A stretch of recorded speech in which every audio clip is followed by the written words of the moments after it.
दोस्तों नमस्कार। General science most important question and answer जो आपकी एमपी पुलिस के लिए मोस्ट इम्पोर्टेंट होने वाले हैं।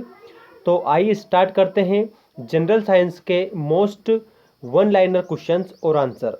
प्रश्न नंबर पहला देखिए, कार्बन डेटिंग विधि किसकी आयु निर्धारित करने के लिए अपनाई जाती है? तो जीवाश्मों की। इसका आंसर क्या आ जाएगा?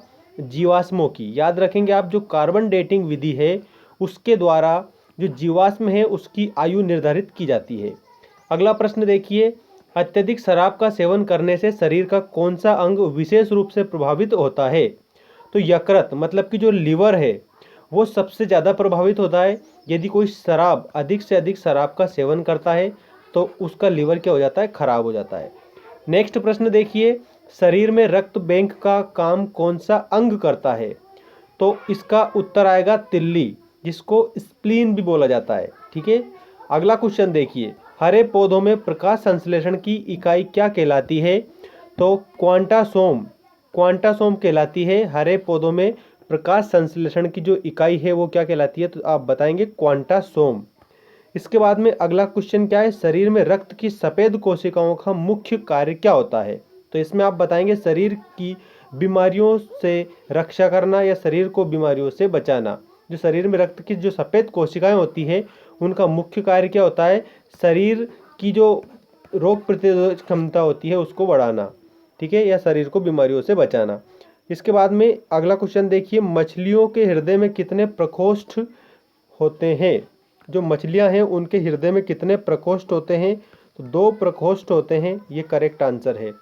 अगला प्रश्न है, मानव शरीर में रक्त से अवांछनीय पदार्थों को पृथक करने का कौन सा अंग कार्य करता है? तो वृक्क। जो वृक्क है ना, इस वृक्क के माध्यम से क्या होता है, मानव शरीर में रक्त से जो अशुद्ध पदार्थ होते हैं उनको हटा दिया जाता। इसके बाद में देखिए नेक्स्ट क्वेश्चन क्या है, 40 वर्ष पूरे हो जाने पर चर्चित अप्सरा क्या है? तो यह है न्यूक्लियर रिएक्टर। जो अप्सरा है ये क्या है? तो आप बताएंगे न्यूक्लियर रिएक्टर है ये। ठीक है, न्यूक्लियर रिएक्टर। इसके बाद में नेक्स्ट क्वेश्चन देखिए, आपका नेक्स्ट क्वेश्चन है, डायनामो का क्या कार्य है? तो इसका उत्तर आप बताएंगे यांत्रिक ऊर्जा से विद्युत ऊर्जा का उत्पादन। जो यांत्रिक ऊर्जा है उस यांत्रिक ऊर्जा से विद्युत ऊर्जा का जो उत्पादन है वो किसके माध्यम से होता है? डायनामो के माध्यम से होता है। नेक्स्ट क्वेश्चन देखिए, पिच ब्लेंडी से कौन सा रेडियो एक्टिव तत्व प्राप्त किया जाता है? जो पिच ब्लेंडी है इससे रेडियम प्राप्त किया जाता है। पिच ब्लेंडी से रेडियम प्राप्त किया जाता है। नेक्स्ट क्वेश्चन देखिए, गिरगिट की त्वचा में रंग बदलने का कारण क्या है? तो इसके उत्तर में आप लिखेंगे जो गिरगिट है उसकी त्वचा में रंग बदलने का कारण है मेलेनोफोर नामक असंख्य रंग द्रव्य कोशिकाओं की उपस्थिति के कारण क्या होता है, जो गिरगिट है वो रंग बदल देता है। क्या होता है याद रखना आप, ये जो तत्व है मेलेनोफोर, मेलेनोफोर ये द्रव्य होता है, इसके कारण जो गिरगिट है वो रंग बदलता है। अगले क्वेश्चन की बात करते हैं। देखिए आपका अगला क्वेश्चन है, प्रकृति में सबसे अधिक मात्रा में पाया जाने वाला कार्बनिक यौगिक कौन सा है? तो प्रकृति में सेल्यूलोज सबसे ज़्यादा पाया जाता है। जो ये सेल्यूलोज है ये सेल्यूलोज प्रकृति में सबसे ज़्यादा पाया जाता है। और ये किस प्रकार का पदार्थ है? तो आप बताएंगे ये है कार्बनिक पदार्थ। सेल्यूलोज एक प्रकार का कार्बनिक यौगिक या कार्बनिक पदार्थ होता है। ठीक है। अच्छा, इसके बाद में अगला देखिए, समुद्र के किनारे उगने वाले वृक्षों में वार्षिक वलय क्यों नहीं होते हैं? तो इसके उत्तर में आपको लिखना है क्योंकि यहाँ की जलवायु में स्पष्ट भिन्नता नहीं होती है। अगला प्रश्न है, वृद्धावस्था का अध्ययन विज्ञान की किस शाखा के अंतर्गत किया जाता है? तो जेरेंटोलॉजी के अंतर्गत इसका अध्ययन किया जाता है वृद्धावस्था का। जो बुढ़ापा है, बुढ़ापा का अध्ययन किस में किया जाता है? जेरेंटोलॉजी। अगला प्रश्न देखिए, डोलोमाइट CaCO3 किसका अयस्क है? तो ये है कैल्शियम का। डोलोमाइट किसका अयस्क है? तो इसमें आप बताएंगे कैल्शियम का अयस्क है। ठीक है। अगला प्रश्न देखिए, खट्टे फलों में कौन सा विटामिन पाया जाता है? तो खट्टे फलों में विटामिन C पाया जाता है। कौन सा विटामिन? विटामिन C खट्टे फलों में पाया जाता है। इसके बाद में अगला क्वेश्चन देख लेते हैं, मोस्ट इंपॉर्टेंट क्वेश्चन है सारे प्रश्न। ध्वनि की तीव्रता मापने वाला यंत्र क्या कहलाता है? तो ऑडियोमीटर। क्या कहलाता है? ऑडियोमीटर। इससे क्या मापी जाती है? तो याद रखना, ध्वनि की तीव्रता मापी जाती है ऑडियोमीटर से। ठीक है। नेक्स्ट प्रश्न है, दूध का खट्टा होना किसके द्वारा होता है? तो वो होता है जीवाणु के द्वारा, जीवाणु द्वारा। ठीक है, दूध का जो खट्टापन है वो जीवाणुओं के द्वारा होता है। अगला प्रश्न है, श्वेत प्रकाश के वर्णक्रम में प्रिज्म द्वारा सर्वाधिक विचलित होने वाला कौन सा रंग है? जो प्रिज्म है, ठीक है, उसमें सबसे ज़्यादा विचलित होने वाला रंग कौन सा होता है श्वेत प्रकाश वर्णक्रम में? तो उसमें होता है बैंगनी। कौन सा होता है? बैंगनी। नेक्स्ट क्वेश्चन है, रेफ्रिजरेटर में प्रशीतक क्या होता है? तो जो रेफ्रिजरेटर है, मतलब कि आपकी एसी जिसको बोलते हो, उसमें होता है फ्रियोन। क्या होता है? फ्रियोन। याद रखना, फ्रियोन होता है। नेक्स्ट क्वेश्चन देखिए, दूध से दही बनाने में कौन सा बैक्टीरिया सहायक होता है? तो ये होता है लैक्टोबैसिलस। लैक्टोबैसिलस दूध से दही बनाने में सबसे ज़्यादा सहायक होता है। नेक्स्ट प्रश्न है आपका, किस अंग के कार्य ना करने पर डायलिसिस किया जाता है? तो इसमें आएगा वृक्क, मतलब कि किडनी। अगर किडनी कार्य नहीं करती है तो क्या किया जाता है? डायलिसिस किया जाता है। ये करेक्ट आंसर आपको बताना है। नेक्स्ट क्वेश्चन देखिए, मनुष्य के मस्तिष्क का सबसे बड़ा भाग क्या होता है? तो वो होता है प्रमस्तिष्क, सेरेब्रम जिसको बोलते हैं। प्रमस्तिष्क मनुष्य के मस्तिष्क का जो सबसे बड़ा भाग होता है। अब अगला देखिए, राइफल चलाने पर लगने वाला झटका किसके संरक्षण का उदाहरण है? जैसे कि अगर कोई भी जो राइफल है उसको अगर चलाई जाती है तो जो झटका लगता है वो किसका संरक्षण का उदाहरण है? तो वो है रेखीय संवेग के संरक्षण। ठीक है, कंजर्वेशन ऑफ लाइनियर मोन्यूमेंटम के कारण होता है ये। रेखीय संवेग के कारण क्या होता है? राइफल चलाने पर क्या लगता है? झटका लगता है। अगला क्वेश्चन देखिए, अगला क्वेश्चन है आपका, प्रयोगशाला में सर्वप्रथम जीन का संश्लेषण करने वाला वैज्ञानिक कौन सा है? तो वो है हरगोविंद खुराना। प्रयोगशाला में जो जीन होते हैं, जीन का सबसे पहले किसने संश्लेषण किया था? तो डॉक्टर हरगोविंद खुराना ने किया था। ये ध्यान रखेंगे आप। चलिए अगला क्वेश्चन देख लेते हैं, चंद्रमा पर वायुमंडल ना होने का क्या कारण है? तो जो चंद्रमा है, ठीक है, चंद्रमा क्या है? ये पृथ्वी का प्राकृतिक उपग्रह है। ठीक है, पृथ्वी का क्या है? ये उपग्रह। याद रखेंगे आप। अगर पृथ्वी का एकमात्र उपग्रह पूछा जाए तो आप क्या बताएंगे? चंद्रमा। ठीक है, और जो चंद्रमा है उस पर वायुमंडल नहीं है, ये भी ध्यान रखना है। अब वायुमंडल नहीं है तो क्यों नहीं है? वहाँ सभी गैसों का जो वर्ग माध्य मूल वेग होता है उनके पलायन वेग से अधिक है।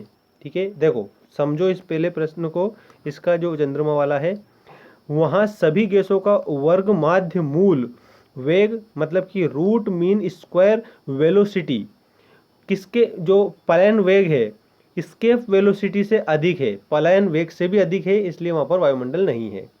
अगला देखिए, अच्छा एक क्वेश्चन और याद आया इससे कि जो पलायन वेग है, जैसे मान लीजिए पृथ्वी से अंतरिक्ष में अगर कोई भी, मतलब कि ये भेजी जाती है, रॉकेट जो भेजा जाता है ना, रॉकेट, तो ये कौन से वेग के माध्यम से भेजा जाता है? तो याद रखना, उसको भेजा जाता है पलायन वेग के माध्यम से। पलायन वेग इसके माध्यम से भेजा जाता है कोई भी रॉकेट, तो याद रखना। अगला प्रश्न है, किस कोशिकीय शैवाल का उपयोग अंतरिक्ष में खाद्य की समुचित पूर्ति के लिए किया जाता है? तो वो है क्लोरेला। क्या है? क्लोरेला। क्लोरेला के द्वारा क्या होता है? किसी एक कोशिकीय जो शैवाल है ये, इसका उपयोग अंतरिक्ष में खाद्य की समुचित पूर्ति के लिए किया जाता है। ठीक है, नेक्स्ट क्वेश्चन देखिए। नेक्स्ट क्वेश्चन है, प्राकृतिक रबर किसका बहुलक है? तो इसमें उत्तर बताएंगे आइसोप्रीन का। आइसोप्रीन का बहुलक है प्राकृतिक रबर।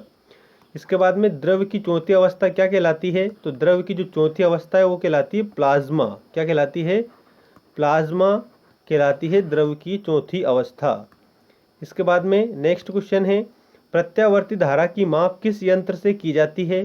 तो प्रत्यावर्ती धारा की माप जो है वो तप्त तार, मतलब कि अमीटर, हॉट वायर अमीटर से की जाती है। प्रकाश तरंगों के किस गुण से उनके अनुप्रस्थ होने का प्रमाण मिलता है? तो इसमें आएगा ध्रुवण। ठीक है, पोलराइजेशन के कारण ये सब कुछ होता है। नेक्स्ट क्वेश्चन देखिए, एक वृत्ताकार वलय का गुरुत्व केंद्र कहाँ होता है? जो एक वृत्ताकार वृत्त के आकार की जो वलय होती है, जो सर्कुलर रिंग होती है, उसका जो गुरुत्वाकर्षण का जो केंद्र होता है वो कहाँ पर होता है? तो वो होता है वलय वृत्त के केंद्र पर। अगला क्वेश्चन है, मानव रक्त का पीएच मान होता है तो 7.4। जो मनुष्य का जो रक्त है उसका पीएच मान 7.4 है, ध्यान रखेंगे आप। अगला प्रश्न देखिए, अगला प्रश्न है आपका, खनिज संरचना की दृष्टि से हीरा क्या होता है? तो खनिज संरचना की जो दृष्टि है उससे हम मानते हैं कि हीरा क्या होता है? कार्बन होता है। अगला है, ग्रह गति प्लानेटरी मोशन का सिद्धांत किसने प्रतिपादित किया? जो ग्रह है वो क्या करते हैं? तारे की परिक्रमा करते हैं। जैसे मान लीजिए हमारा पृथ्वी है, पृथ्वी किसकी परिक्रमा करती है? सूर्य की परिक्रमा करती है। The earth moves around the sun. तो जो सूर्य क्या है? सूर्य है तारा, ठीक है, याद रखना सूर्य तारा है। और सभी ग्रह, ठीक है, सभी ग्रह किसकी परिक्रमा करते हैं? तो याद रखना कि तारे की परिक्रमा करते हैं, ठीक है। अब तारे की परिक्रमा करते हैं, ग्रह परिक्रमा करते हैं, ये किसने कहा? किसने ये सिद्धांत दिया कि प्लानेटरी मोशन होता है? तो वो दिया कोपलर ने, जिसको कोपलर या केपलर याद रख लेना आप, ठीक है, ये इन्होंने कहा था। अगला देखिए, हाइड्रोजन बम का सिद्धांत। जो हाइड्रोजन बम है उसका सिद्धांत किस पर आधारित है? तो वो है नाभिकीय संलयन पर। नाभिकीय संलयन,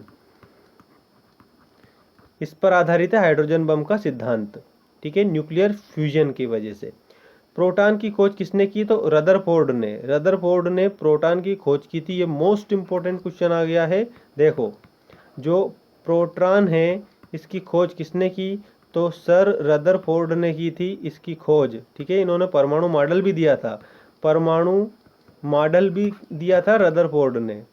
अगला प्रश्न है, कौन सा पदार्थ पृथ्वी पर तीनों अवस्थाओं में पाया जाता है? पानी, जो जल है वो तीनों अवस्था में पाया जाता है। तीन अवस्था कौन सी है? एक तो है ठोस, ठीक है, एक है द्रव्य, ठीक है, और एक है गैस।